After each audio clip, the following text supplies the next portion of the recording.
Ton examen approche et tu te laisses dominer par la peur, le doute, le stress.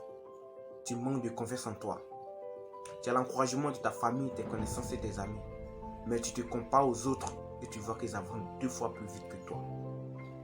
Juste avant de rentrer dans le vif du sujet, assurez-vous de vous abonner à la chaîne pour ne pas louper les prochaines vidéos. Et maintenant, cette souffrance interne commence à naître. Mais tu dois réussir ton examen, car tu es l'espoir de la famille. Maman n'a jamais cessé de prier pour toi. Tu dois satisfaire tes parents, honorer leurs sacrifices en leur envoyant ce précieux diplôme. Alors, qu'est-ce que tu dois faire? Rester les bras croisés? Te laisser dominer par ces émotions? Non, ce n'est pas parce que tu n'arrives pas à bosser plus vite que les autres que tu vas te juger incapable de passer à cette épreuve. Ta réussite ne se définit pas en fonction des qualités des autres, mais en fonction de tes propres qualités. Ton destin est entre tes mains. Tu dois te présenter à cette épreuve, mais tu as l'impression que tu n'es pas à la hauteur.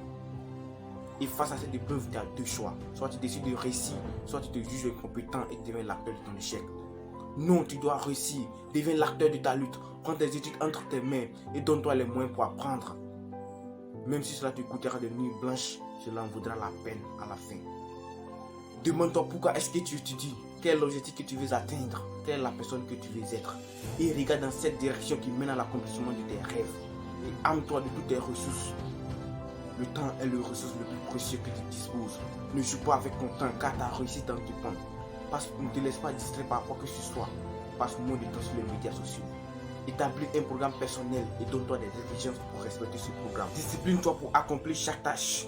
Examine-toi pour reconnaître tes lacunes et travaille dur pour combler ces vides, car tu n'as plus droit à l'erreur. Je veux dire, il faut étudier pour améliorer tes compétences. Pour moi, apprendre est l'outil qui te permet de devenir meilleur de toi-même. Car quand on a appris à apprendre, il n'y a rien d'impossible. Ton examen approche à grands pas. Ne te laisse pas dominer par ton épreuve. Maîtrise ton épreuve. Ton examen constitue un pont entre tes souffrances actuelles et l'accomplissement de tes rêves. Tu dois traverser ce pont, car il n'y a pas de raccourci vers la réussite. Il n'y a pas de baguette magique non plus. Tu dois accepter la souffrance, car tous ceux qui ont réussi sont passés par là. Et tu veux être félicité en ce jour, pousser des cris de joie, éprouver une satisfaction intime, recevoir l'honneur de la part des autres. Alors c'est maintenant d'augmenter ta capacité à étudier. L'examen approche. Il faut avoir confiance en toi, croire en tes capacités et susciter en toi la détermination, car il n'y a rien qui peut nuire à eux en parfaitement déterminé. Contrôle tes émotions, ne te laisse pas dominer par le stress. Souviens-toi que la peur est la sœur de l'échec, car elle bloque le fonctionnement de l'esprit, tue la confiance en soi, obscurcit la mémoire et engendre l'échec total.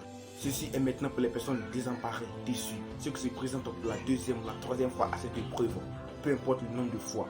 Souvenez-vous que l'échec n'existait pas, mais la seule façon de jouer, c'est d'abandonner avant de réussir. Souvenez-vous de Thomas Edison, il a fallu plus de 1000 essais avant d'inventer la première ampoule électrique. Donc, examinez-vous davantage pour reconnaître vos erreurs et travaillez dur pour éviter que ces erreurs ne surviennent. Alors vous devez réussir. Travaillez jusqu'à ce que vous réussissiez. Tu dois réussir. Si vous avez aimé cette vidéo, n'hésitez pas à vous abonner. Cela me fera chaud au cœur. Alors on se retrouve pour la prochaine fois avec ceci. Le vrai pouvoir, c'est la connaissance.